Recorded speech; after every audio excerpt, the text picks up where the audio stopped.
We made this.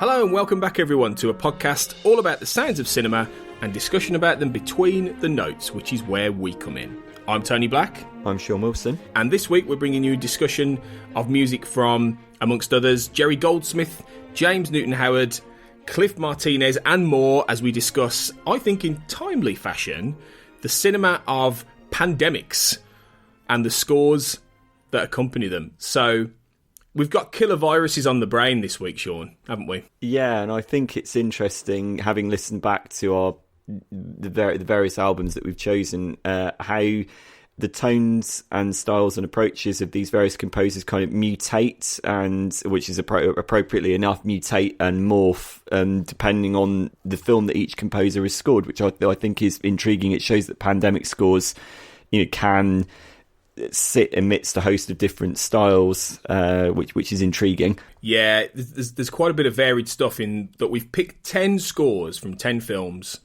that represent a fairly interesting spectrum, and there is we got sort of took it from a cue from an article that was on Vulture, where it listed, I think it was the 75 best, something like that, 75 best films to watch about pandemics, about killer viruses. And we'll put a link to this in the show notes so you can seek out some of these films. But there is some interesting variety. I mean, we talked a little bit last time, Sean, about lockdown and about how we've got on and things like that. But, I mean, have you spent being locked down watching pandemic films? Because there seems to have been a bit of a resurgence of some of this stuff. Well, appropriately enough, for this podcast, I did rewatch Steven Soderbergh's Contagion. Obviously, we'll be talking about the Cliff Martinez score from that. And I think if Contagion was creepy 10 years ago, when it came out 9-10 years ago, it's absolutely terrifying now.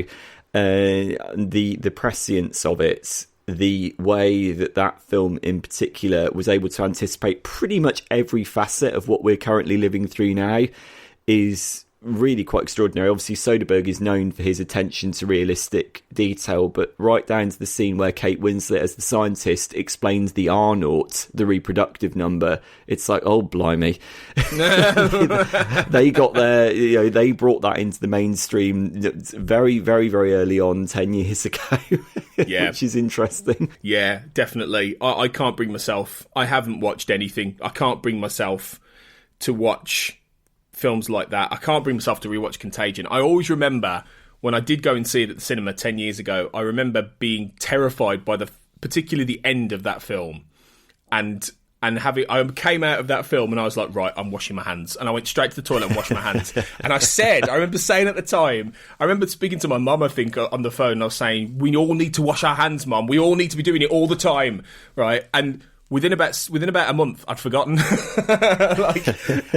Did you find yourself, when you came out of the cinema having watched it, did you find yourself very suspicious of anyone that went like that? Anyone like you sort of stared daggers at them? It's like, right, don't cough near me, please. Don't cough. For at least a week, I was in lockdown 2020 mode like 10 years ago, because I was like, oh my God, we're all going to die. It's also a really, really good movie for, it scares you away from ever having a bowl of shared peanuts or snacks ever again. It's like, people who organise buffets around the world must hate that movie for like the fact that, no finger food, snacks, bowls of things. No, don't go near it, because you're probably going to get something quite nasty. That's true. But I think post-COVID, the buffet is a goner.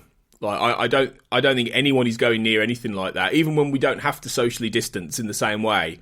I think that kind of thing's just going to, for want of a better word, die off, because I think it's just too risky. And films like Contagion are, that film is prescient in an incredible way. And we will talk a bit about Contagion later. But just generally, though, I just cannot bring myself to watch some of these films, and they're trending on things like Amazon Prime, and they're always shit sort of B-movie versions like Killer Pandemic, really, like, surely at this point viral mutation, right? Yeah. Surely we've got like better things to do while we're living in a pandemic than watching films. That's the irony of the situation, is that we don't, do we? I mean, at least, I mean, obviously, bearing in mind we're talking from the UK, where lockdown has now fallen into something of disarray. Prior to all that happening, people were occupying themselves with films because there wasn't a massive amount else to do.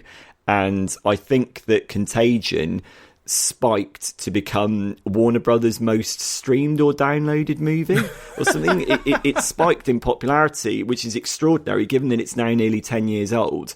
It shows the relevance of it. No, you can understand it in that context. People going back and thinking, how were we this complacent? This film said it all. It predicted everything. But I think it will be it will go down in history for that a little bit. But yeah, I like you say, our lockdown is sort of lifting. It's a mess in the UK. No, the government don't know what they're doing, and the advice is all over the place. So some people are still locking down, like me. I'm still locking down pretty much, not like shielding or anything, or completely locking down. I'm still going for a drive here and a walk there, but I'm not going out and about in the same way. I'm wearing masks, I'm wearing gloves. But some people are going down the beach. It's on holiday time, so there's a real sort of mix of approaches to this. As we're recording this at the start of June, so I think the rush to watch pandemic cinema will. My worry, Sean, is that people are just going to forget about it. Like, people are just going to be a little bit so complacent, and like when people watched Contagion and came out of that cinema and went, "Oh my god, like there's going to be a virus." After this, once things get a bit more back to normal, people are just going to sort of become complacent again. That's my fear. Yeah, I think that at the risk of turning this too political, because I don't want to do that, I think that it's a government's responsibility to lead by example, and it's a government's responsibility to not be complacent themselves, and therefore instill in members of the public not to be complacent. And that has not been happening. Well, the first 8 weeks of our lockdown, it was fine. It was very thorough. They effectively scared everyone into lockdown very effectively. And then last 3 weeks, it's kind of like, people are going down the beach because they are getting mixed messages from people who are supposed to be sending out a clear message. And I think that what Contagion picks up on that very, very point. You look at Contagion thinking, surely, leadership cannot be that inept. No, in real life, Contagion is horribly realistic, not just in terms of the way it looks at the virus, but in terms of the way it looks at the way that people in positions of authority behave. Not just Contagion. You can look at general disaster movies, like environmental disaster movies. You think of things like I don't know, like random one like The Day After Tomorrow. You think there's no way that a leader of a developed country could possibly be that despotic and that ignorant, when the world is collapsing. And you think, well, I wouldn't be so sure about that. Well, maybe no. Yeah, you're right. And we're recording this, as I say, at the start of June. It'll go live in a couple of weeks from where we are. And, people might be listening to this in 6 months, a year, 2 years, when the situation looks very different. But, we don't know what it'll look like next week. We don't know what it'll look like in 2 weeks when you hear this. So there could have been massive changes. There could be things going on again. It's very, very unpredictable. And I think, we're the first generation in many generations from before even, our great-grandparents, for many of us generation, who lived through a pandemic. The last big one was in 1918 with the Spanish flu, and that was comparable and, in many ways worse than this. So it's new ground, it's new territory. And back then we didn't have the cinema of pandemics like we do now to to discuss and think about.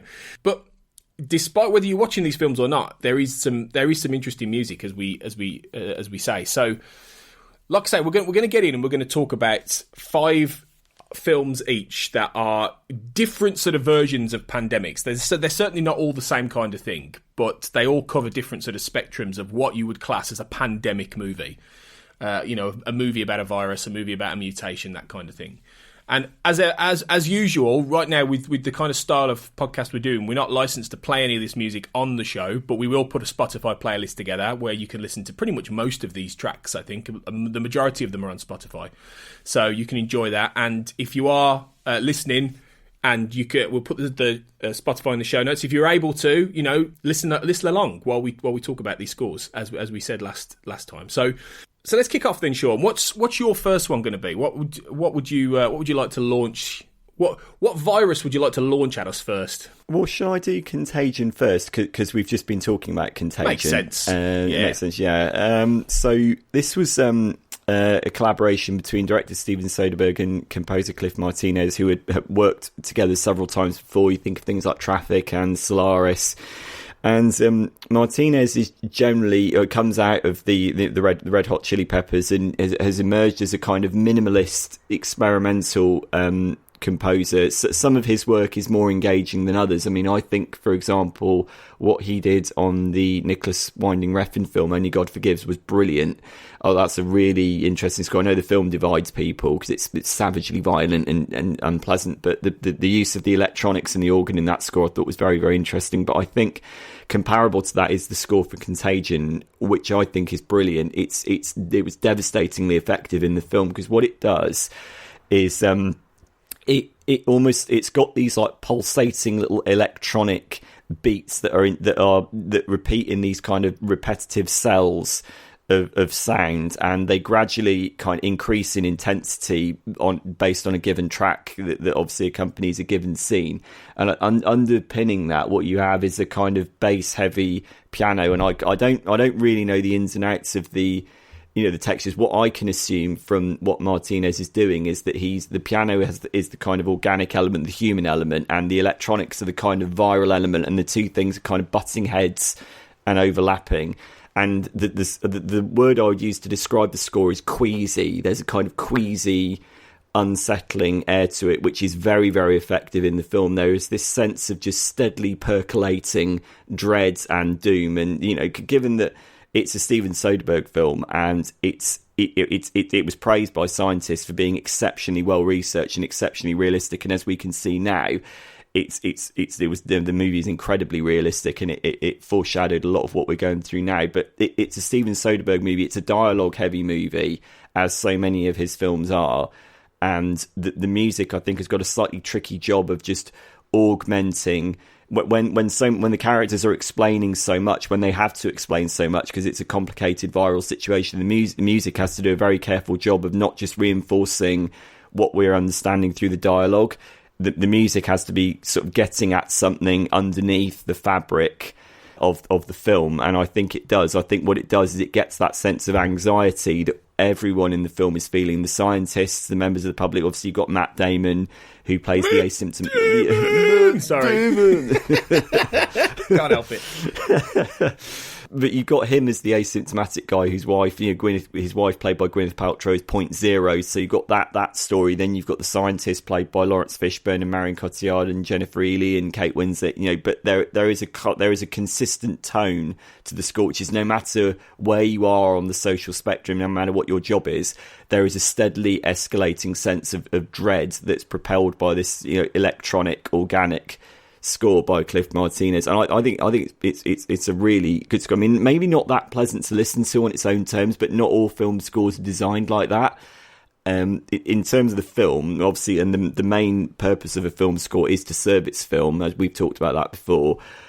In terms of its application in the film, it's fantastic. Well, I mean, I suppose the listenability factor is a thing with these, all the scores, most of the scores we're going to talk about today, because they are, as you say, quite wedded to the actual visuals in a way that you wouldn't get with, a sweeping John Williams, or that kind of thing, with a few exceptions. But Contagion is definitely one of them. It's interesting to listen to because you watched the film as well recently, and I haven't, as I say, and I listened to the score.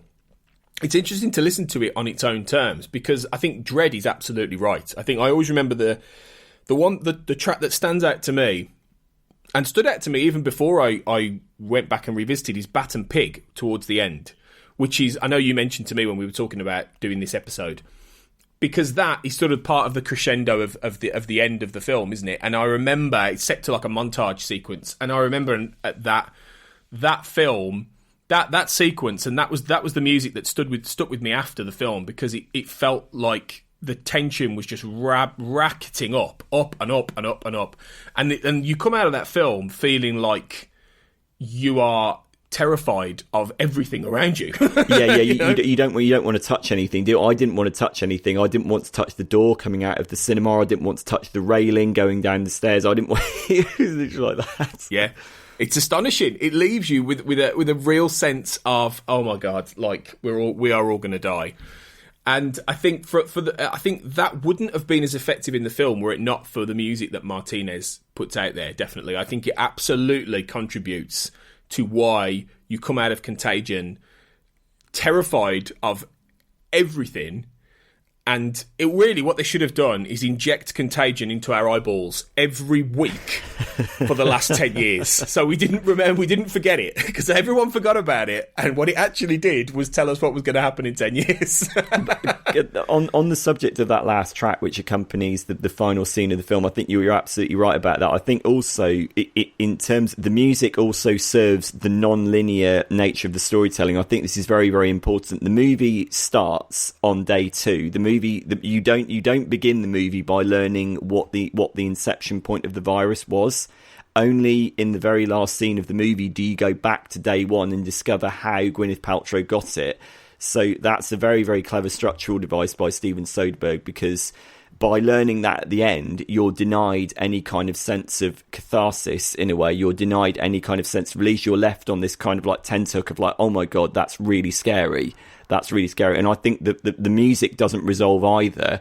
The music kind of builds tension, and then that's it. That's the end of the album for the final scene in the movie that chronologically would have come at the beginning ordinarily, which I think is just, it's a fabulous device. I mean, Steven Soderbergh is very, very famous for that experimental approach to narrative, and I think Cliff Martinez is right there with him. Yeah, absolutely. And I mean, where do you think this film itself sort of sits in Steven Soderbergh's work? I mean, he's done a lot of really great films over the years, but I kind of think like maybe Contagion is a bit underrated. Not just because of COVID-19, but just generally. I think it's always been a little bit underrated. Yeah, I mean, I remember thinking at the time, I was impressed with it, but I remember thinking, well, okay, it's in a sign of the times. I mean, I think it came out in October 2011, and at the time I accepted it as a potboiler, an intelligently handled potboiler, because it's Steven Soderbergh. Steven Soderbergh doesn't make stupid films, and I thought, well, okay, by the standards of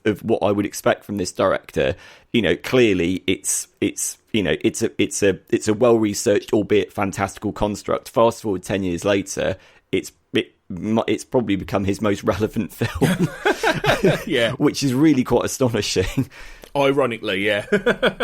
But it's a damn good one, and it's a good place to start, I think. So yeah, I mean, I think of all the scores we're talking about, it's definitely one of the best, I would say. And a chief pandemic cinema sort of score to begin with. So I've got to make a confession. I've gone a little bit off-piste with most of my choices, because, and I don't mean this in any kind of negative towards you, Sean, but as soon as I said pandemic scores, you rattled through at least 4 that I would have picked straight away. Sorry about that. No, it's fine, because we're going to talk about them. So I went, oh, okay, so what is left, really? And there are plenty of films to do, about pandemics out there, over the years, different varying types of pandemics. And as I say, they're not all Contagion style that really do chime with what is happening right now to us. They are various and different. So I thought, right, okay, I'm going to go and listen to scores for films I haven't necessarily seen. And some of these films, lots of you listening will have seen over the years, because some of them, my choices go back a bit further. So people will know these films better than me. So I'm listening to the scores quite cold in some senses. But the first one I thought I'd pick was something you mentioned, which I thought was really interesting to go and listen to, which is The Mask of the Red Death by a composer called David Lee. And this is based on the Roger Corman version of the Edgar Allan Poe story of the same name, which it came out in 1964, the Corman film, starring Vincent Price, about a plague that sort of ripples through medieval Italy, and there's a lot of quite strange sort of mystical stuff in there from what I read about. But I haven't seen The Mask of the Red Death, but I did go and listen to the score. And I wasn't familiar with David Lee, and I don't know if you are, Sean, actually. But, no, I'm not. I'm not at all, actually. No. Well, yeah, and he's not someone that I'd actually come across as a composer. But and he's, according to Wikipedia, he's still alive. He's like 93. He's a jazz pianist as well as an orchestra leader as well as a film composer. And he scored quite a few early episodes of The Avengers. So obviously not the Marvel one, the British kitsch sort of 1960s film. So he's got quite a jazzy sensibility, but. That doesn't quite come across in The Mask of the Red Death. It's not particularly... There is a score that is quite jazzy, surprisingly jazzy, sort of later on, that we'll be talking about, and surprisingly funky. But The Mask of the Red Death is far more... I found it to be... And did you get a chance to listen to this, Sean, by any chance? Yeah, I did. I think the important thing to point out is I've not seen the film either. I'm aware of it. I'm aware that Vincent Price is in it, and it's one of the early landmark Roger Corman movies, and it's probably the landmark Edgar Allan Poe adaptation. It's probably the one that people cite in terms of this is what you can do with a Poe story. I mean, I have read the story. The story is fantastic. It's been, as with all Poe, so it's brilliantly imaginative, very, very scary. Very ahead of its time, the idea that people, shut themselves off from the world and then death manages to get in with them, which is very, very prescient as well. We talked about, Contagion being prescient. You think about what Edgar Allan Poe was writing about with The Mask of the Red Death, the idea that, you think you can hide yourself away from the world, but there might be a rogue element that will get in there with you and disrupt your plans like that. It's a fan, and the famous quote, "The Mask of the Red Death held sway over all." It's a really, really fabulous story. So I'm not familiar with the film. I did listen to the score, and I have to say I was really impressed with it. It reminded me in a lot of ways, which is probably not all that surprising, given it's around the same time. It reminded me a lot of what James Bernard was doing with the Hammer scores. You've got that sense of portent, but I think as the score goes on, what David Lee's music does brilliantly, and again, having not seen the film, I can only make assumptions about this. It's got a kind of almost whimsical Renaissance air to it. Yeah. Which I imagine that what that's doing is that's representing the decadence of, because it's the story and the film have got a period setting, and that represents the decadence of the people who have retreated indoors, who are holding this masked ball, in their ignorance, thinking, okay, we can sit this out. And I love the use of the woodwind and the tambourine to give that slight sense of, that Renaissance there. And then contrasted with that, you've got these very heavy trombones and tubas, which represent the Vincent Price character. And you've got that kind of invasive sense of menace. Again, it's appropriately enough, given the invasive nature of the viral threat, the way the music goes from whimsy to menacing is appropriately invasive. I think I'm not being familiar with this score at all. I thought it was very, very impressive. I loved it. You've put that way better than I could have, to be fair, because I was thinking along some similar lines there in terms of, like you say, the Renaissance feel, the feeling of that contrast between the norm of, that kind of flighty sort of sense of nobility, and then this terror, basically. And like you say, the Hammer score's definitely reminded of that kind of era of score, where there is a lot, as you say, again, you use the word really well, portent, that kind of fear that is rippling underneath. And, appropriately for a horror film of this, starring Vincent Price as well, of this era, and this was the 7th of 8 Corman films that were based on the work of Edgar Allan Poe, which is interesting. So I don't know if David Lee scored more of those, but I didn't realise Corman made that many Poe adaptations, really. He obviously had an affinity for his writing, didn't he? Yeah, and obviously Edgar Allan Poe wrote this in 1842, so he was slightly ahead of the curve with pandemics. He was. Although there is this thing going around, isn't there? As soon as I work in schools, and as soon as coronavirus started to become a thing, like at the start of the year, a lot of my students, you remember what it's like being a teenager. You assume every conspiracy theory is real, at that age. And as soon as they heard about this, they were like, "Sir, the Chinese have made a deadly virus." I said, "They haven't made a deadly virus." So later on, I was saying, "You sound like Trump." but yeah, they were like, "There's a deadly virus, sir. There's deadly viruses every 100 years. Every 100 years there's a virus in that kills us off."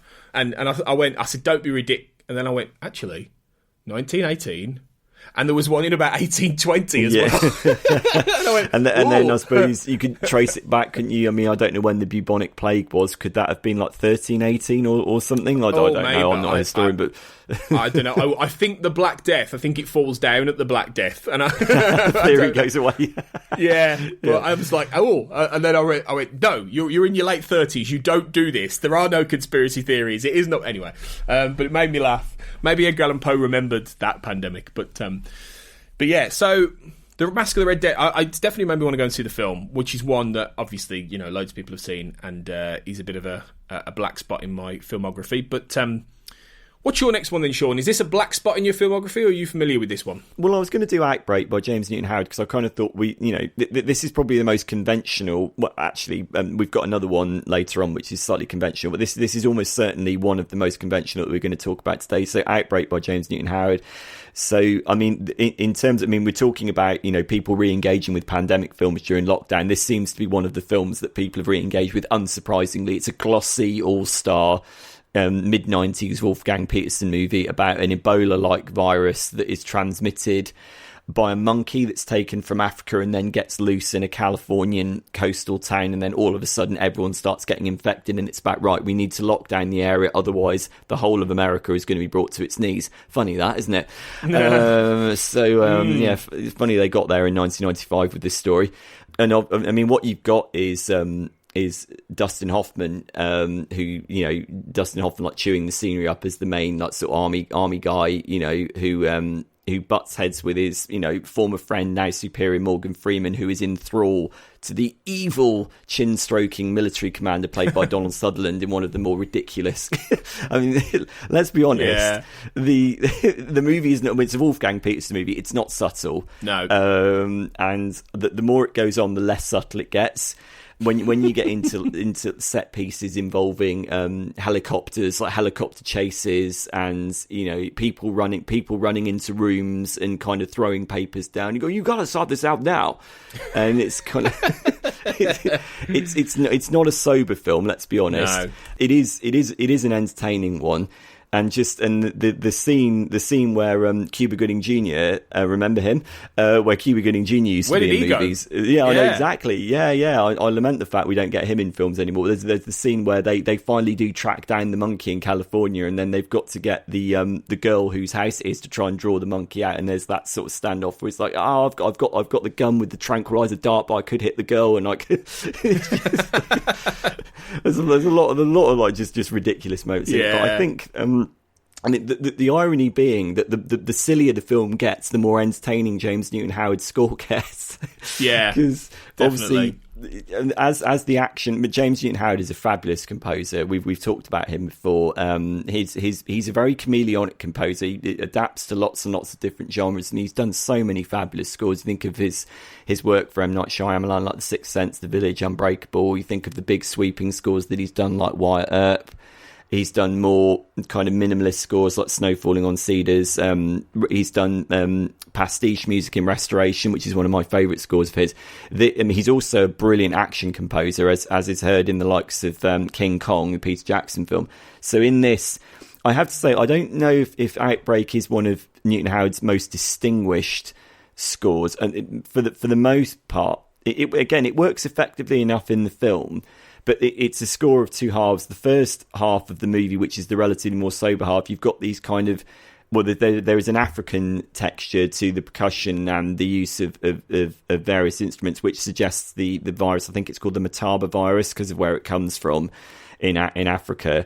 And that you've got that sense of sort of steadily encroaching menace, and you've got these kind of abstract textures, which what Newton Howard then does is he then brings those viral textures, which suggest the African landscape, into the American scenes to suggest that okay, something from another country has invaded this country, which is an effective device. But I think really it's the action sequences that are just spectacularly exciting. You got there's a couple of tracks towards the end called A Little Resistance and They're Coming, which are for the helicopter chase scenes, and the full force. I think it was the Hollywood Studio Symphony that James Newton Howard used for this. I might be wrong about that, but you can hear the brass section getting an astonishing workout in this. and just his ability to build tension.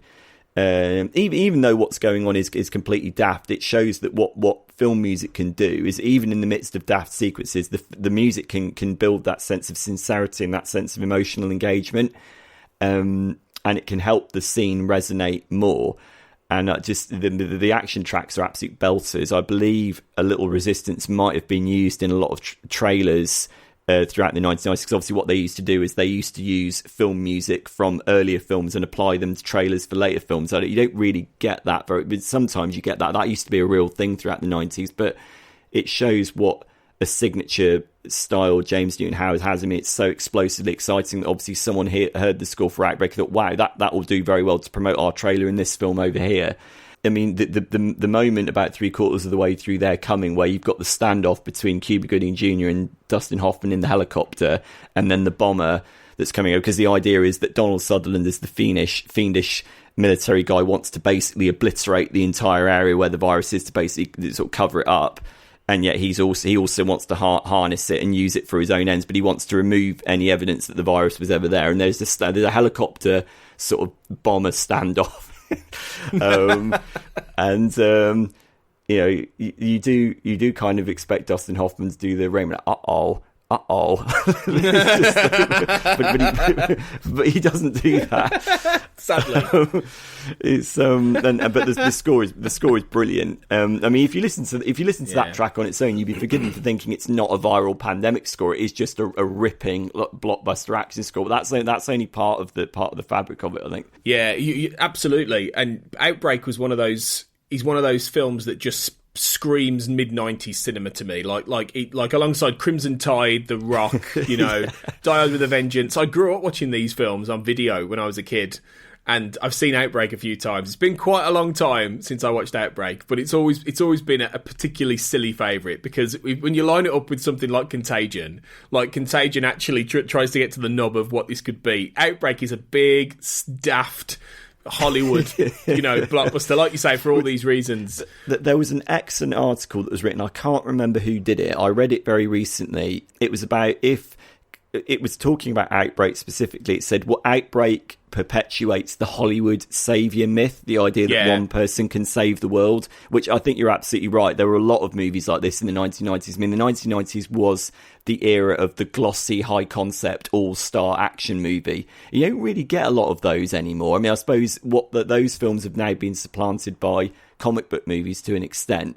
But yeah, the idea that the idea of primarily the white saviour character played by Dustin Hoffman, and I think Newton Howard's score very much plays, it does its job. It plays right into that mythology, absolutely. I mean, it serves the film brilliantly. The score in places really reminded me of The Fugitive as well, which James Newton Howard did, which had similar points in it. I mean, The Fugitive, I think, is definitely a better film. I think that's just a really great movie generally. But yeah, you know, Wolfgang Petersen makes these big, daft kind of. I mean, I watched The Perfect Storm recently, and that is as cheesy as Hollywood films come. You know, after this, he does Air Force One, where he teams up with Jerry Goldsmith, and that is a great film. That a great score for complete silliness. And again, you know, a white savior in Harrison Ford's gruff president. I'm gonna kill you, Gary Oldman. Get off my plane. Get off my plane. Yeah, but I love these films. I grew up with these films, and I lap them up and I'm aware of the context for them. But yeah, Outbreak is a really rollicking score. It's a lot of fun. Like you say, it doesn't have to necessarily be tethered to a pandemic. It doesn't necessarily bring out that fear factor in you. But it's a rollicking score. It's definitely among, I would say, one of James Newton Howard's most fun and rompy sort of enjoyable scores. So yeah, I always get a lot out of this. So for my next one, I am going for another older score for another film I haven't seen, but one that I should have watched for this, really. And I'd be lying if I said the reason that I haven't is because I've been snowed under with work. The reason I haven't is because I've been playing too much Assassin's Creed Odyssey. And I'm going to be completely honest with you all. And this is the Andromeda Strain from 1971, based on the Michael Crichton story, directed by Robert Wise. And it's from Crichton's 1969 novel, and it's about a deadly alien virus, an organism of extraterrestrial origin, and a group of scientists are investigating it. And it's probably one of those films, I think, and the score is by a composer called, and I'm going to mispronounce his name probably, Gil Mellé, who again was another jazz musician. For so many jazz musicians who turn out to be film composers, and he died in 2004. And it's again another one of those films, I think, the Andromeda Strain, that is memorable less for being a particularly brilliant movie, but for some of the visual and strides into science fiction that at that time were less prevalent. And, you know, it's got special effects by Douglas Trumbull, who obviously had done 2001 and things like that. And there's split screen in this film. And it's a film, as I say, it's a film I haven't seen. And it's sitting on my shelf. I've got the lovely Blu-ray with all the extras and everything like that. It's sitting on my shelf, ready to watch. And I think I have seen clips of it over the years. But Mellé's score, and I don't know if you've seen it, Sean, but Mellé's score is much more... It's not a score that you can listen to and throw on. It's very tethered to the visuals. It's very synthetic in many places. It does, I think, quite well encapsulate this idea of something alien, of something strange, of something... I almost felt almost crystalline about the way he projects this score. I found it really interesting, and it's not a casual listen kind of piece of music, but I think it... From what I understand of the film, I imagine it works very well in terms of how they come together. But I don't know. Have you seen the film or listened to the score, Sean? I have to confess, I haven't seen the film. I did read the book. I went through a spate of reading. I went through a spate of reading Michael Crichton books. You know, when you go through that teenage phase and you kind of alight on an author. I mean, because Michael Crichton does like page turners that are also kind of, you know, you mentioned that kind of that desire for everything to be a conspiracy when you're a teenager, and Michael Crichton plays a lot into that with things like, you know, this and Jurassic Park and everything. So I have read the book. I've not seen the film. The score I did listen to, and yeah, it's not meant for isolated viewing unless you're in a particularly experimental avant-garde mode, but it's very, very impressive. I was looking it up because I was not familiar with the score, having not seen the film, and I wasn't familiar with the composer either, and I was looking up all electronic scores because apparently this is an entirely electronic score, which I suppose ties into a lot of developments that was going on in film music in the early 70s. You think of things like A Clockwork Orange, Wendy Carlos, obviously, and then going back before that, you have Doctor Who on television. But then I looked up like what's generally considered to be the very first all electronic film score, and a lot of people seem to suggest it's Forbidden Planet from the 1950s. So clearly what you had from the 1950s onwards was an increasingly sophisticated electronic synthesizer equipment that could convey cinematic narratives, and Jerry Goldsmith would then capitalise on this throughout, you know, from probably like the 70s through the 80s and then into the 90s. He would then advance that language. But I thought this score, from what I heard of it, it's very... I mean, the way that it completely throws any kind of humanity to the wind, and it uses the electronics to suggest something very, very unpleasant and, well, alien. Like, you use the word alien. No, that's exactly right. It's completely otherworldly and very, very bold. I mean, even by, I mean, nowadays, you know, an electronic score, nowadays we kind of take that conceit for granted, the idea that a composer could do a score electronically. This must have been remarkably groundbreaking for its time. I think Robert Wise, like we were talking about, Wolfgang Petersen, who we were talking about earlier, got terrific scores out of his composers. And I think Robert Wise did the same as well. I mean, he'd worked with Jerry Goldsmith a few years before this on the Sand Pebbles, which is one of Jerry Goldsmith's greatest scores. But, you know, this is in a completely different realm to the Sand Pebbles because it's a completely different kind of narrative. It's abstract, it's avant-garde, it's electronic, it's synthesized, it's weird. Not one for casual consumption, but I suppose if one was interested to know how a composer could represent the invasive nature of a virus, and not just a virus, but a virus that comes from somewhere else in the galaxy, this would seem to be a brilliant way of doing it. Yeah, I agree. And it's funny you should mention Jerry Goldsmith, because he of course goes on to score, I don't know if it's Robert Wise's next film, but at the end of the 70s he scores Star Trek The Motion Picture, which Robert Wise directs, which is my favourite score of all time. I've probably mentioned that on this podcast.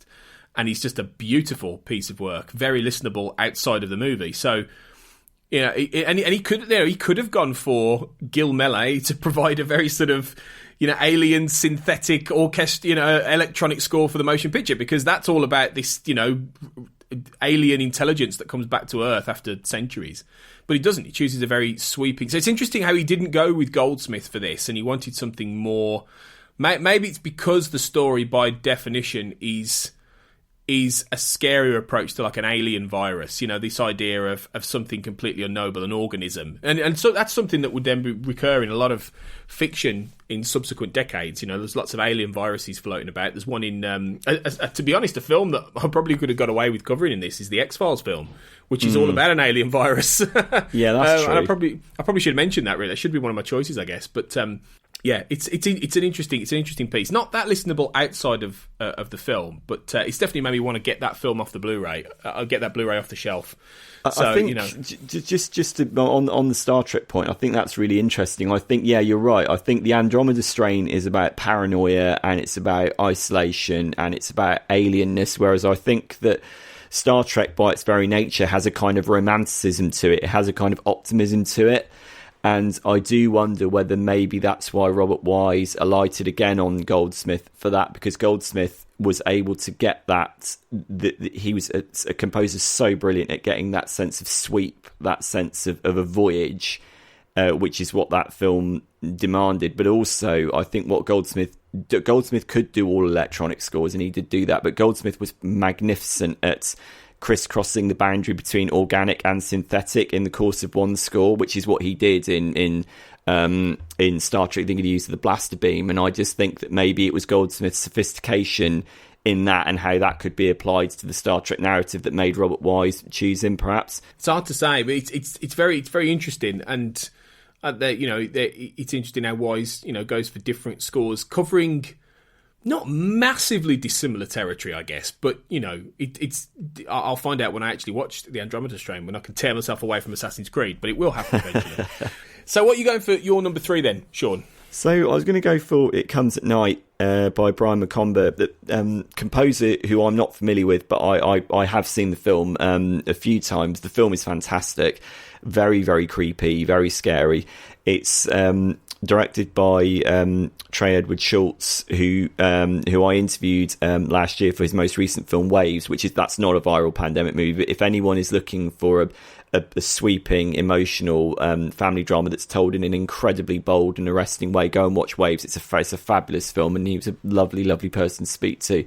So that It Comes at Night is completely different to Waves. This is a claustrophobic story of a family who have isolated in a house in a forest, and they have isolated apparently from some kind of contagion that is lurking in the wider world beyond their door. And they have a very, very strict pattern of behaviour, which is there is only one mode of entry and exit into the house, which is through a red door. That is the only way they can get in. They've boarded up all the windows.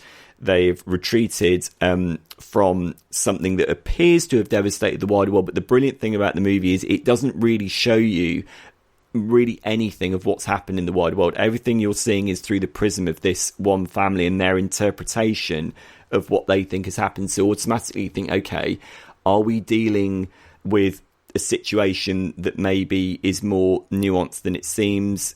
What is the nature of the threat? And the movie doesn't ever explain that. What the movie does, it suggests that the threat, classic pandemic narrative, it suggests that the threat comes from within, and for that reason it's very claustrophobic and very scary. And when this central family they make the mistake of rescuing and bringing in another family from the outside, things then steadily start to go very, very wrong. And I think this was on the posters when the film came out about 3 years ago. I think the use of the red door down the end of the corridor, which is basically the divide between life and death as far as these people are concerned.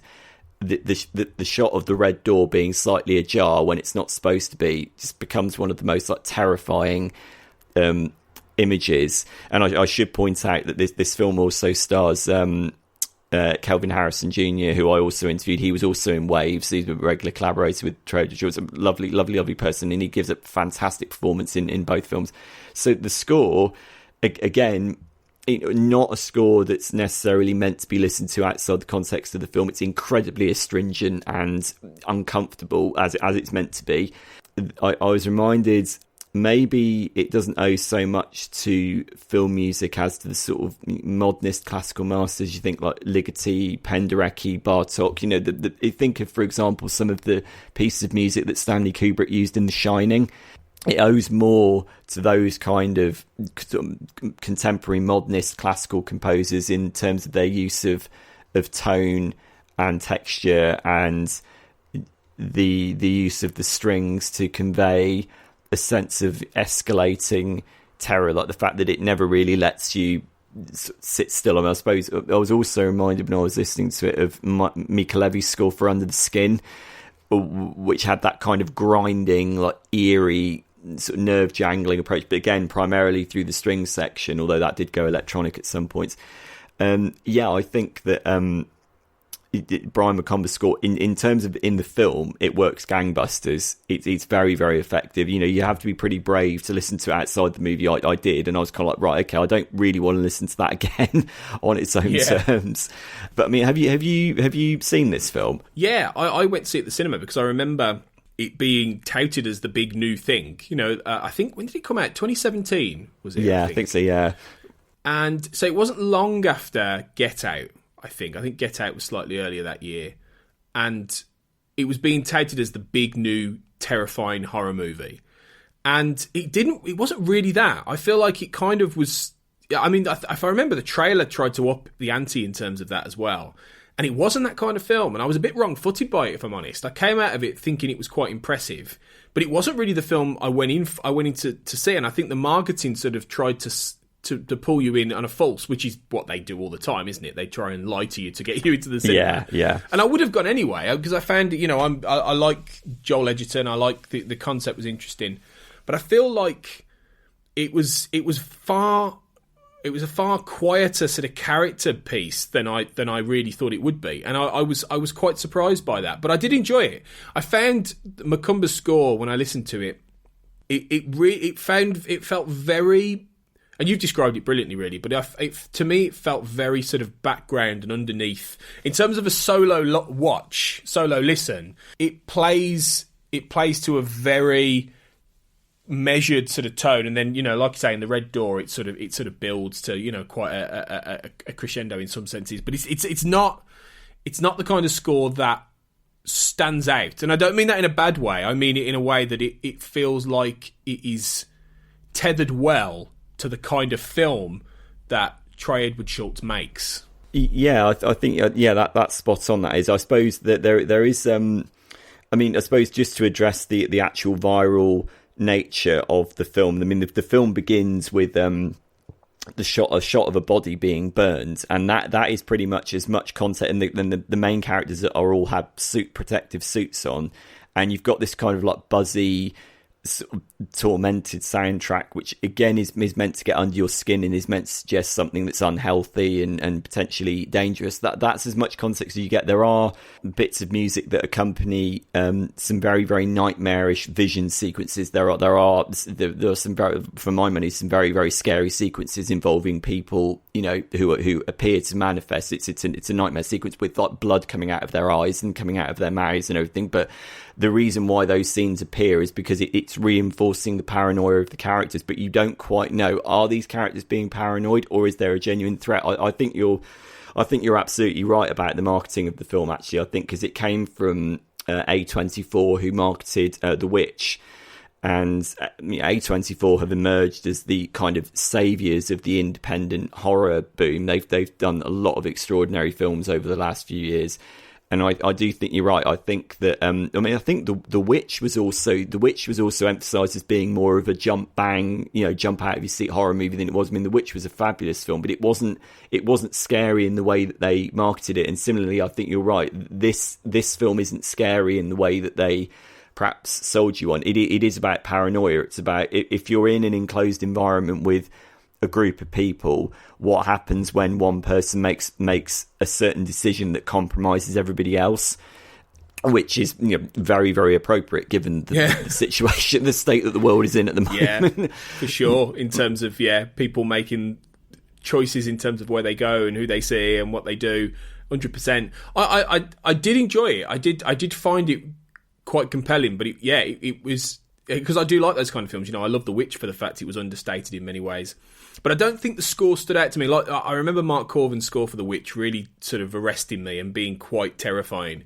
Didn't get that from this, but that's not a negative. I think it does work well, and I think it fits the tone of a piece that, won't necessarily be sold to you in the way it actually is. And I think it's a good one, and it sort of didn't quite have the explosive effect I think that people thought it would. It Comes at Night, but it's definitely one worth checking out, I would say. This isn't necessarily relevant to It Comes at Night, but if you're looking, if anyone is feeling a little bit despondent at the moment and people want a great soundtrack, as in a curated soundtrack of songs, go and check out the soundtrack for Waves, because it is brilliant. There is so much variety on that. You've got Dinah Washington, Kanye West, lots and lots of very, very interesting songs on that, and it's a great kind of motivational, like, pulsating soundtrack on that. Nice. Okay. Cool. Yeah. I need to watch Waves, to be honest, but I will go and check that out for sure. And I would say as well, you mentioned A24, and you're absolutely right about that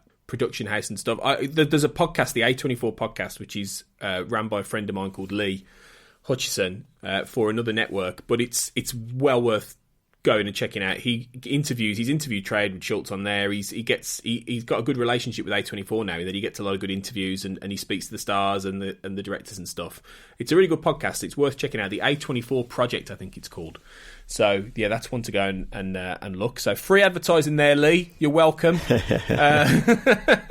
So yeah, my next one is that you're going to put a smile on your face, Sean, because we're going back to the master, Jerry Goldsmith, for 1976's The Cassandra Crossing, directed by George Cosmatos, which was made backed by people like Lou Grade and the producer Carlo Ponti from Italy. And it's a very, and recurring theme in this episode, it's a film I haven't seen, but it's a big sort of 70s disaster thriller that happens to be about a Swedish terrorist who's infected with a sort of a pneumonic plague, who infects a group of train passengers as they head across a derelict arch bridge, which is the Kazundrov Bridge, which is also known as the Cassandra Crossing, hence the name of the film. Can you say that a bit again? There was a lovely twang on that. The Kazundrov Bridge. that was a mix of Russian and Brummy. Rummy. Yeah. There you go. There's a whole sub-language we invented there. So, I mean, like I say, I haven't seen this film. It's got a big, starry sort of 70s cast, Sophia Loren, Richard Harris, Burt Lancaster, Ava Gardner, Martin Sheen, O.J. Simpson, moving swiftly past him. Anyway. Yep.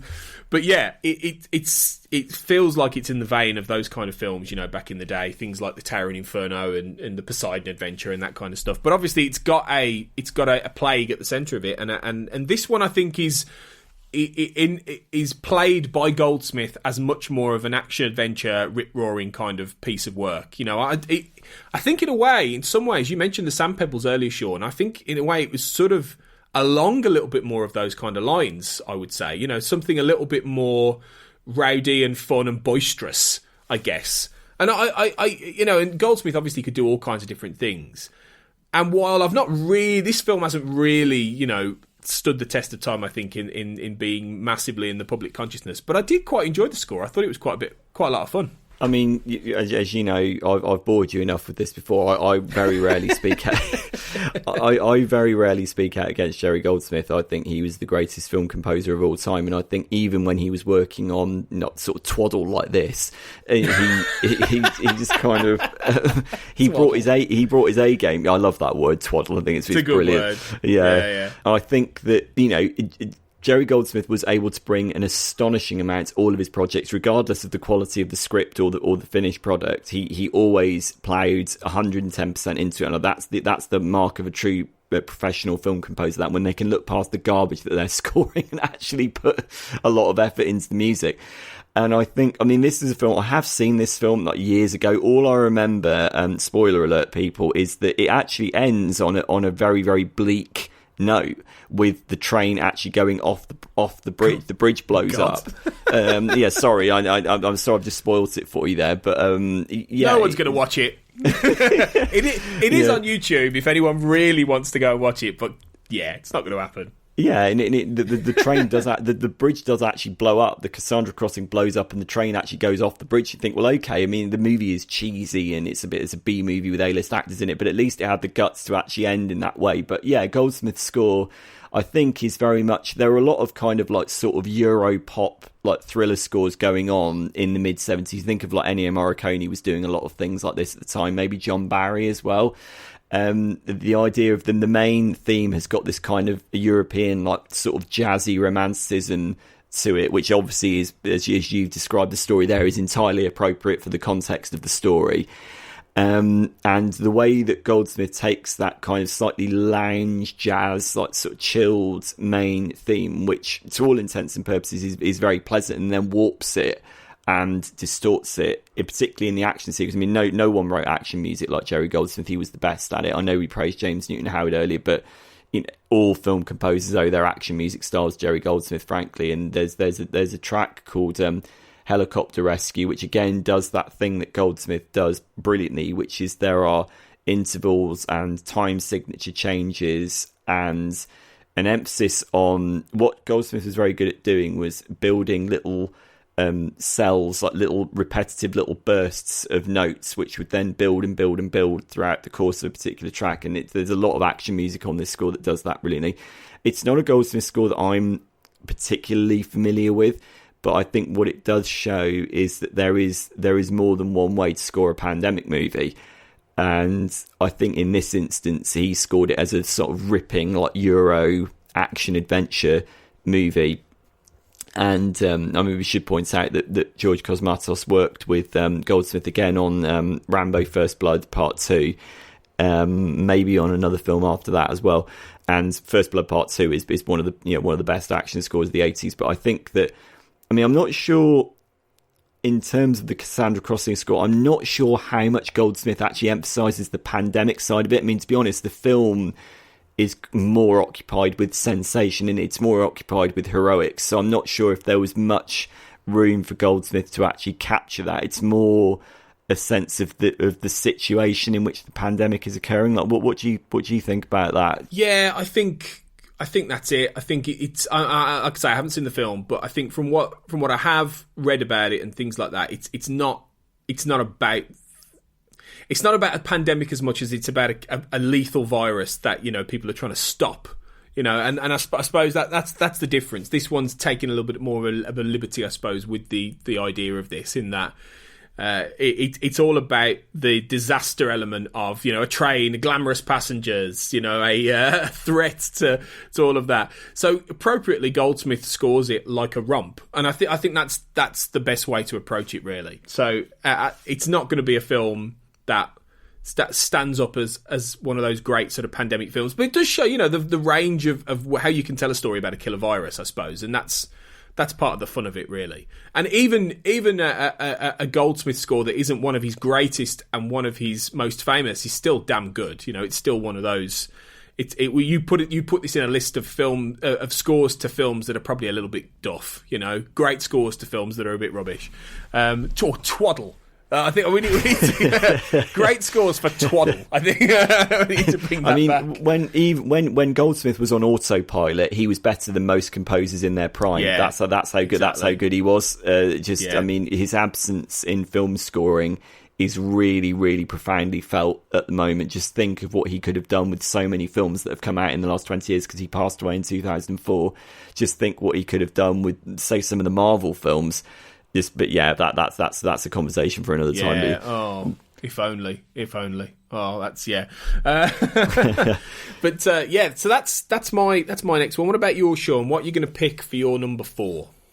So I'm cheating a little bit. I'm going to combine 2 and 1, so 28 days and 28 weeks later, both by John Murphy. So yeah, I suppose when people think of contemporary viral movies, contemporary pandemic movies, these films will be front and centre, unsurprisingly. It's often the phrase zombie movie is often incorrectly attributed to these films. They're not zombie movies because the people that are infected don't die. They just turn into red-eyed, blood-vomiting, terrifying maniacs. I suppose one might think of... there was that George Romero film, wasn't there, from the 1970s, The Crazies? It might owe a little bit more. Oh, yeah. Which was remade. It actually got a pretty decent remake, actually, about 10 years ago. But yeah, I think that I remember... 28 Days Later, I watched on DVD, and I remember it made a huge impact at the time for the idea of the fleet-footed non-zombie, the idea that people who have been affected don't just shuffle their way towards you, they run after you. They're going to get you, they're going to vomit blood all over you, and then you're going to turn into one. I mean, that is genuinely frightening. And obviously, but also the first film was directed by Danny Boyle, and the most famous scene is Cillian Murphy wandering around the deserted streets of London, which it shows how you can create a sense of horror from absolute isolation, which I think is very powerful. It's not just the more overtly scary sequences; it's the subdued sequences where, you know, I don't think anyone had ever seen London portrayed like that before. It was remarkable, wasn't it? Do you remember the film coming out? Yeah. I don't know if I went to see. I definitely saw 28 Weeks Later at the cinema, but I don't know if I saw 28 Days. But I remember the visuals, and yeah, it was striking. It was really striking, and I mean this kind of, in many ways, it sort of revolutionised the sort of zombie virus movie, didn't it? You know, it sort of before The Walking Dead did a similar kind of thing on television, and sort of brought a lot of that back into the public consciousness.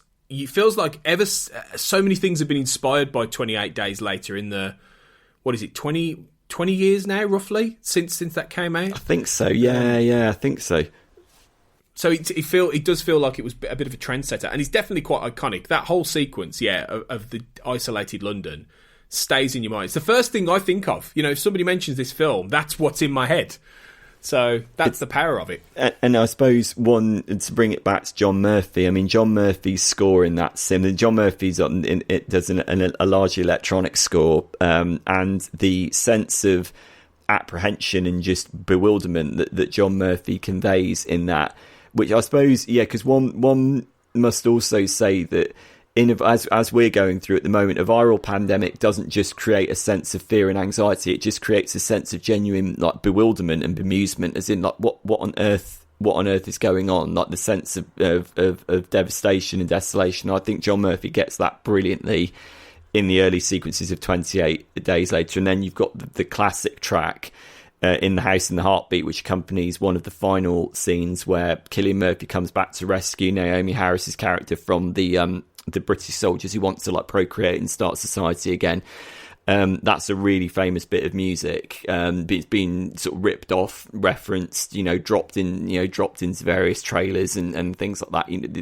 And the idea that at that point, Cillian Murphy's human survivor appears to become just as bad as both the soldiers and the infected themselves, and you've got that slightly, buzzing, pulsating, escalating sense of electronic menace. Very effective score. I have to be honest, and I'm going to express what is probably going to be a very controversial opinion here. I think 28 Weeks Later is actually a much better film than 28 Days Later. Do you think that as well? Yes, you are the only person I've met who thinks that. Absolutely. Yeah. I completely agree with you. I've found 28 Weeks Later much more entertaining, and it's not maybe as iconic, but I definitely enjoy it more. Yeah. It's much scarier. I mean, I remember I saw 28 Days Later on DVD because I was too young to see it in the cinema when it came out, and I was like, okay, that was good fun. Although I had real problems in 28 Days Later with some parts of the storyline. And I saw 28 Weeks Later in the cinema, and I came out shaking. I literally came out thinking, I saw it when I was at university, and I remember thinking, if the world is going to collapse, that's how it's going to happen. It's so plausible, and just the sense of carnage and overwhelming sense of chaos. The 28 Weeks Later really does not take any prisoners at all. There are some genuinely horrifying sequences in it. I mean, 28 Days Later had its moments, but I think it's escalated in 28 Weeks Later. And I know a lot of people don't like to say that because there are there are plot points in 28 Weeks Later that don't make a lot of sense. The idea that the two kids, they're brought into the contained London, they somehow manage to get out and they get back to their old house where they find the mother, played by Catherine McCormack. There are silly plot points, but I think just the sense of absolute terror that you get when it all goes wrong again, when you get the code red sequence where Robert Carlyle's character, who obviously abandons his wife at the beginning, it begins on that note of absolute betrayal and despair, and you think, oh blimey, this is going to really sort of give my nerves a good workout here. And then he gets infected, and then he basically becomes point zero for another outbreak of the rage virus, as it's called. And John Murphy's score, I think, builds on those sort of abstract electronic textures in 28 Days Later, and it escalates even further because this situation is worse because humanity got on top of it, and through a series of fallacies and oversights, it comes back. Again, funny that, isn't it? Or maybe not. Yeah. Maybe that isn't funny. I don't know. But yeah, I mean, I'm glad to hear that somebody else thinks that 28 Weeks Later is better, because I found it so much more terrifying.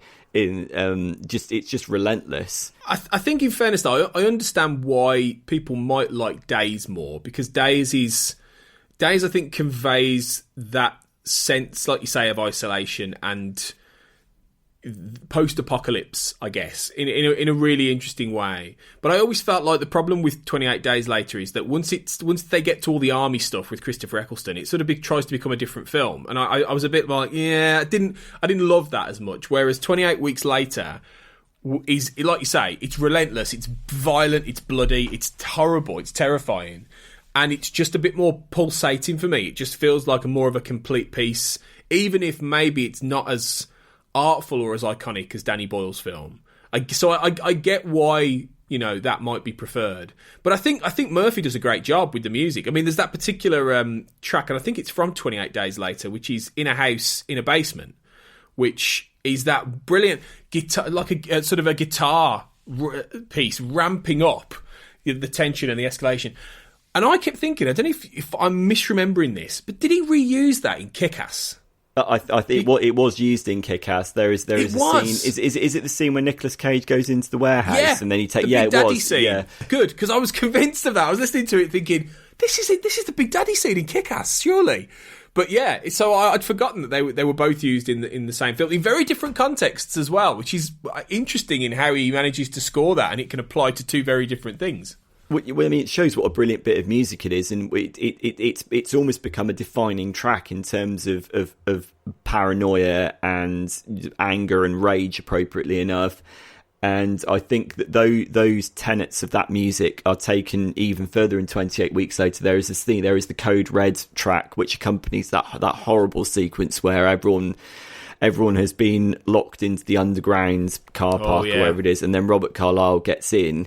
And it's just like, I just remember thinking when I saw that, and so I'm gonna have to get up and go. I'm finding this genuinely terrifying.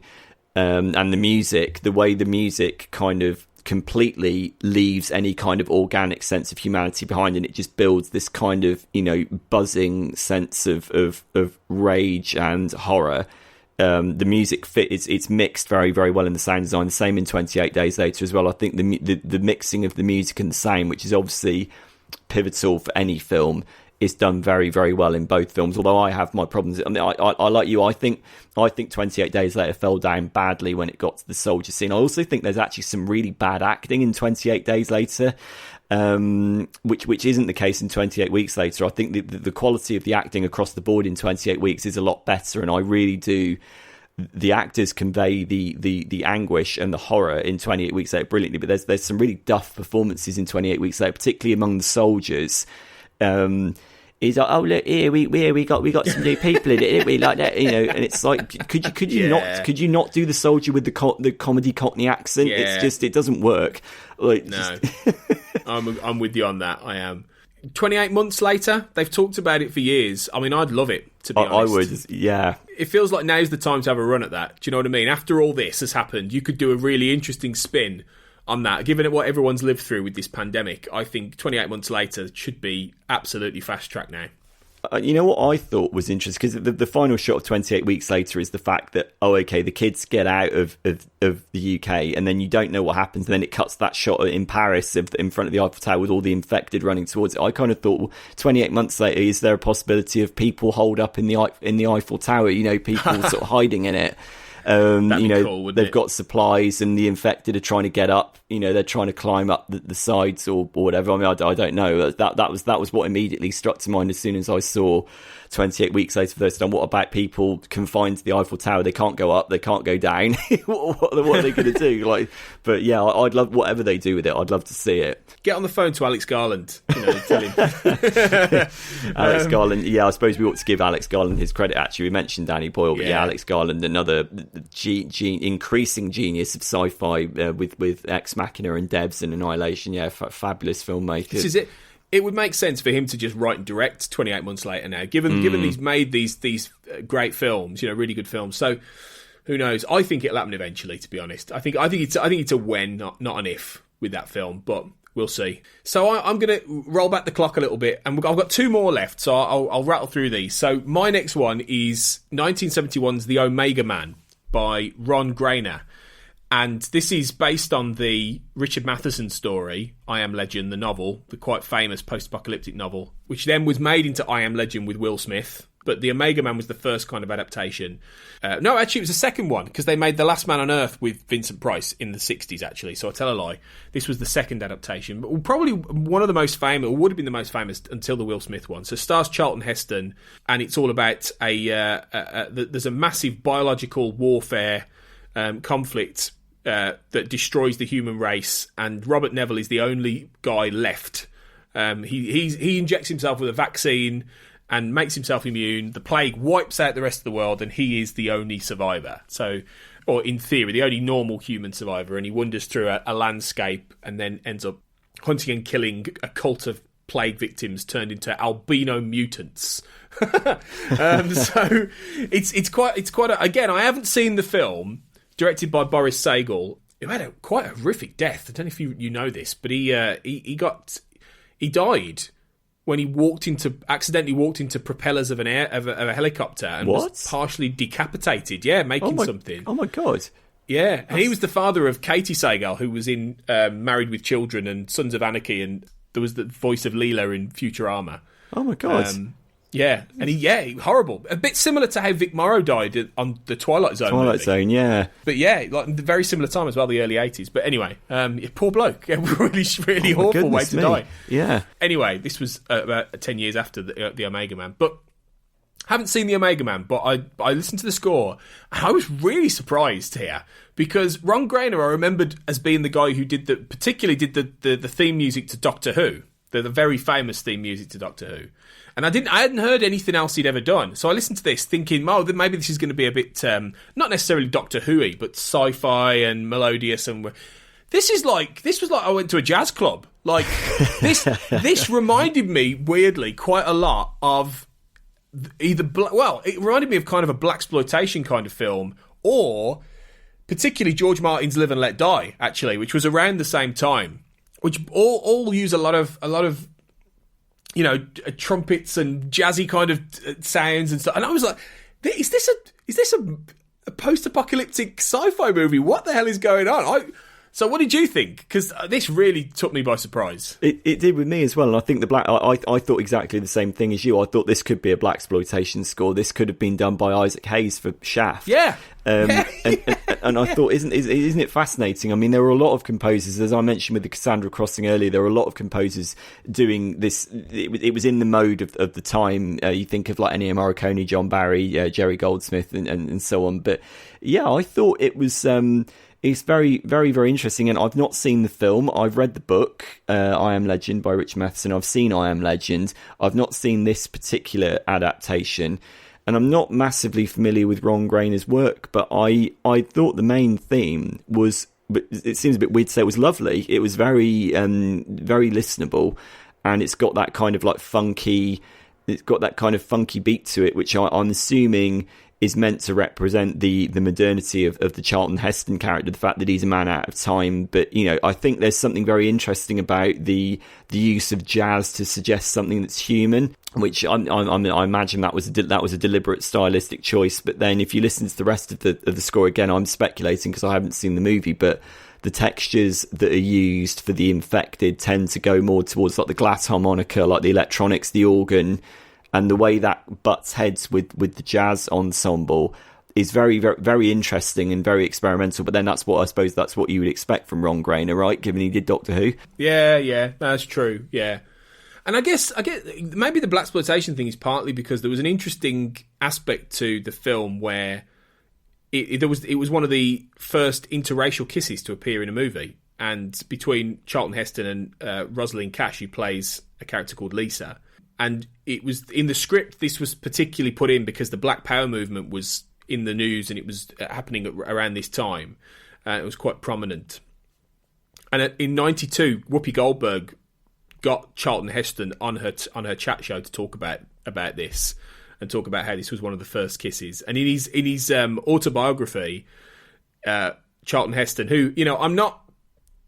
If you look back at Charlton Heston's politics, he wasn't the most liberal man in the world, and I'm not a fan of quite a lot of what the kind of things he was interested, you know, he said or he talked about, or he did. But he was talking about this, and he said the Rosalind Cash was nervous about doing a love scene with Charlton Heston.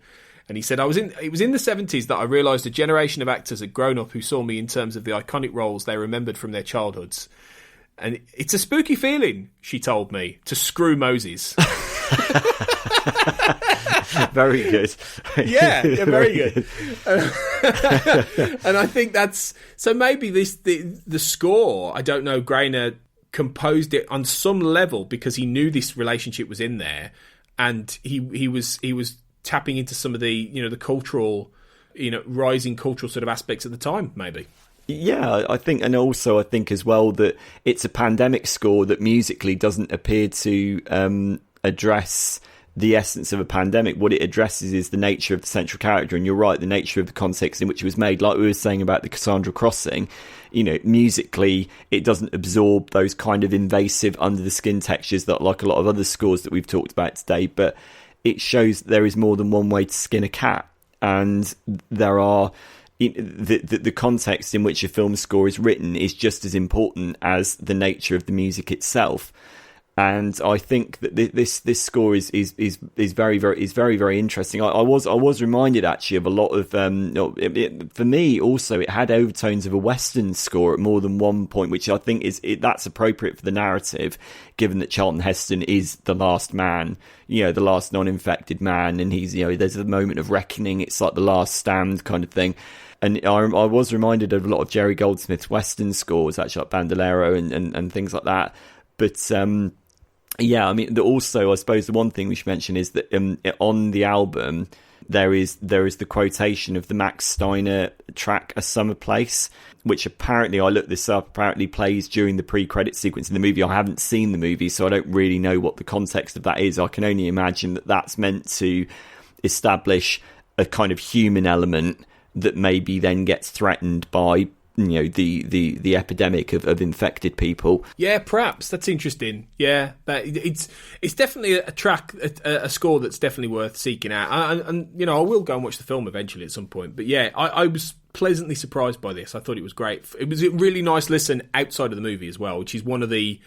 Not all of them in this list of films are that, and this was one of those. For the last one then, Sean, I'm going to throw you a bit of a curveball. And I'm going to change my plan, because originally I was going to talk about World War Z and Marco Beltrami's score for that, which is quite good, quite interesting. But I thought there was one that I realised I'd missed, that a film that I know you will have seen and I know you'll remember the score from, and a film which is very much at the end all about a disease, and that's Rise of the Planet of the Apes. Nice. Which is from Patrick Doyle. Now, I have to say, I do love the subsequent two scores in that series by Michael Giacchino for Dawn and War for the Planet of the Apes. They are both, in my opinion, better than this one. But I really do like... I mean, Patrick Doyle's a really good composer, and I really do like what he does here for this film, which obviously is a reboot of the Planet of the Apes saga, and it tells the story of, you know, the birth of Caesar, the ape who then goes on to become like the signature sort of leader for the ape community. And at the very end, there is that scene where this viral pathogen gets out there, and you see all the it cuts like a map of the world, and you see the virus spreading in a very sort of Contagion-esque style way. And you come out of that film again feeling like, oh my god, scary. It's similar in some senses to Contagion for me. I had a similar feeling when I came out of Rise of the Planet of the Apes in a way, even though it's a very different film. But I really like Doyle's score. I think he set down the template for a lot of the melody that then Giacchino picks up with in terms of Caesar particularly, I think, even though he does different things with those scores. I think this is a really good starting point for the kind of lyricism that you get in this series. Because I think it's a really great trilogy of films, and I think the scores for them are particularly good. Yeah, I think lyricism is the key word, because Patrick Doyle's key register is lyricism. You think of the work that he's done for Kenneth Branagh, like Hamlet or Henry V, or things like Sense and Sensibility, Harry Potter. Nanny McPhee's a fabulous composer, really got a lovely gift for melody. And I think that, yeah, you're right. I think in terms of the three scores, this is probably the more sensitive of the three, if only because this score occupies the film that is kind of pre-apocalypse. So, you know, the point of the second and third film scored by Giacchino is that, you know, humanity, it's been laid waste to humanity, and therefore, you know, you have to try and find humanity in the simian characters. You know, what does it mean to be human? What does it mean to not be human? And so those two scores are perhaps more challenging in terms of their abstract tone, whereas this Rise of the Planet of the Apes, which is a terrific film, is more, you know, it's more conventional maybe. I don't mean that in a bad way. I mean it's conventional in the sense that, you know, it sets the story up that will get worse, and, you know, where humanity will become even more fragmented later on. It's interesting, almost like what James Newton Howard did with Outbreak. You've got the idea of the textures of a particular country, which is Africa, which represents, you know, at the very beginning we see that, you know, Caesar's mother is taken from Africa, I think it's Africa, back to the lab in America. And you've got the use of the exotic textures to suggest the you know, the genesis of a potential virus, because then she gives birth to Caesar, who is then, you know, treated to this serum, and then he becomes sort of hyper intelligent. As I said, Doyle's gift for melody is fabulous, and Caesar's theme in this, which flowers in the very final sequence when he climbs up the tree and looks at the Golden Gate Bridge. What you have is a moment of liberation for that character, but it's also a very ironic moment, because you know that although the music is triumphant and gorgeous, as only Doyle can do, this is basically the downfall of humanity now.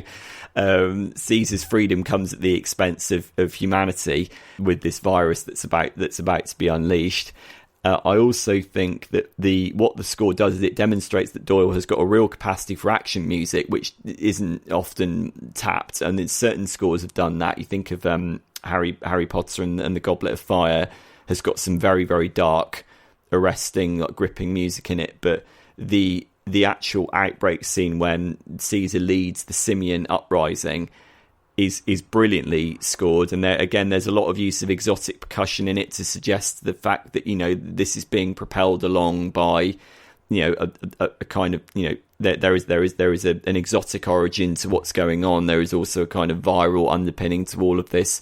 There's also the use of the during that scene. There's the moment where they lob the metal spikes through the police car, and then you get that alarm sound, which is synced to like different cuts as we cut closer in towards Caesar. You've got that alarm noise, that's a very experimental thing to do. That's the kind of thing I would have expected Jerry Goldsmith to do. Yeah. I think it's a brilliant score. I'm glad you changed it, because I remember when the film came out, no one was expecting that film to be as good as it was, and it's kind of like when Andy Serkis as Caesar first speaks and says no, you could hear a pin drop in the cinema. It's like, wow, that's really, really well done and really convincing. And it was a sign of how emotionally invested people were in the movie, that you could literally feel everyone going back in their seat going, wow, what on earth is going to happen next?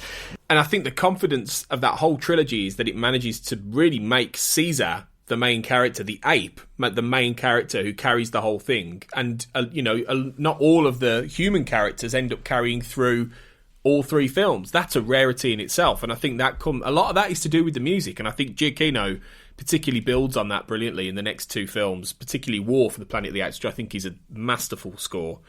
And so, yeah, but a lot of the groundwork that Doyle does here sets up that, that template that allows this franchise, this trilogy to grow. And I think without this, as you say, and you've described really well, you would have had a harder time musically building on that and creating even better scores for the subsequent sequels. So, yeah, but it's I'm glad I remembered this because, yeah, like I say, that final scene of the virus spreading, it gave me a chill again. It's like old era. Oh, God.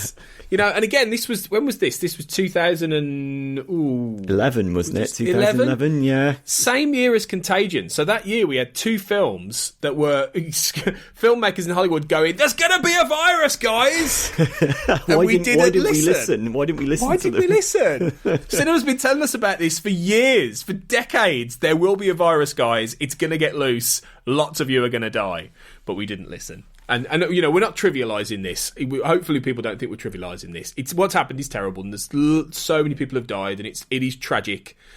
And, more people sadly are going to die from it and everything like that. We're really not trivialising it in any way, but it's just to underscore the point that people have been screaming for the rooftops for years that something like this was going to happen. Cinema has been reflecting it for years, and we've kind of turned a blind eye, and thought maybe been a bit too complacent in our thought process. So, yeah, it's been interesting talking about these films and going and thinking about them, if not watching them all again, but thinking about them and listening to the music. And it's amazing. The variation is amazing, Sean, I think. The things we've talked about, the varied kind of styles, just shows the range you can do for films.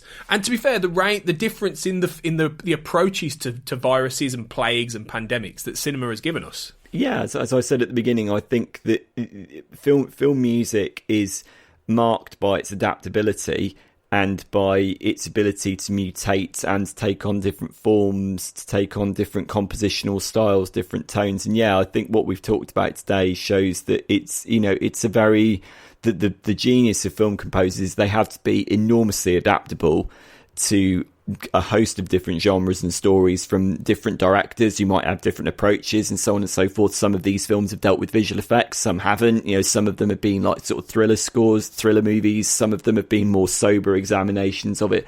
And the fact that it's the role of each individual composer to understand what is the emotional truth at the heart of each film. And I think that all of the scores that we've sort of picked today sort of gets to the nature of how do we score the nature of a virus, and it's different between all of these scores, but I think it's done fabulously in each of them. Yeah, I agree. I completely agree. So it's been a lot of fun talking about it, and I'm not going to go and watch all of them because I don't want to be more scared. I'm scared enough by the news.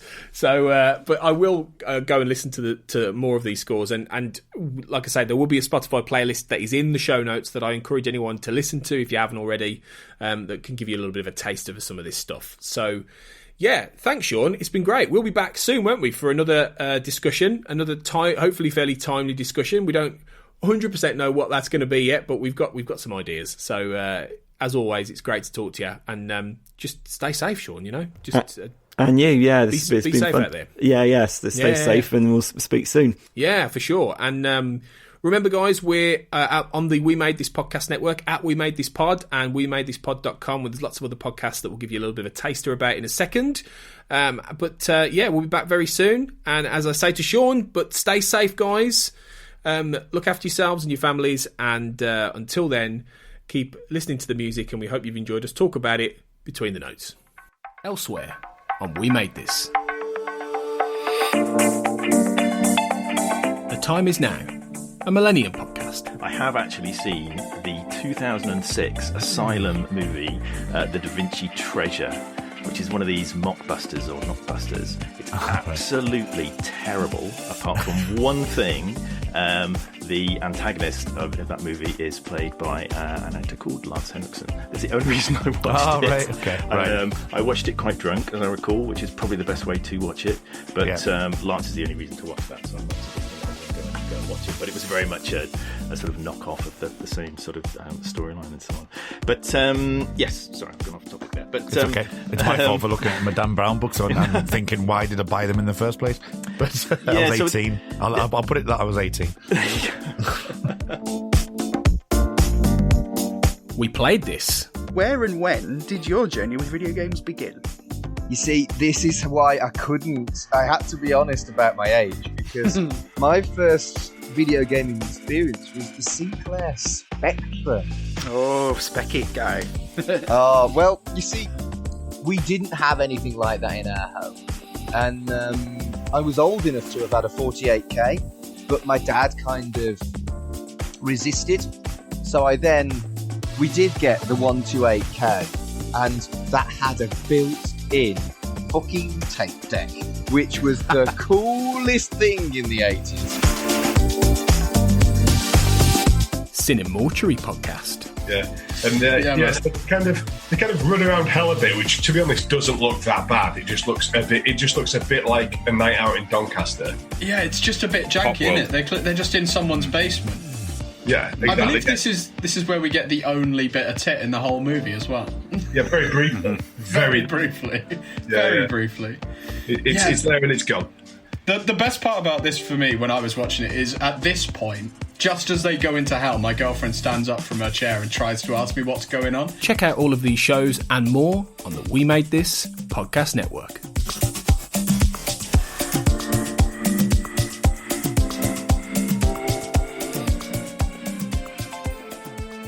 Between the Notes is produced and edited by Tony Black, who hosts alongside Sean Wilson.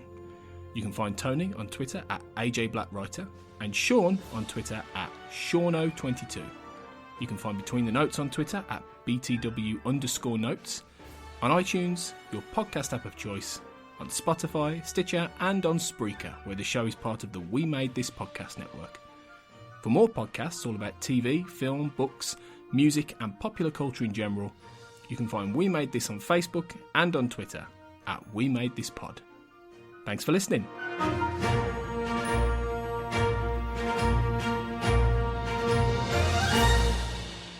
WeMadeThisPod.com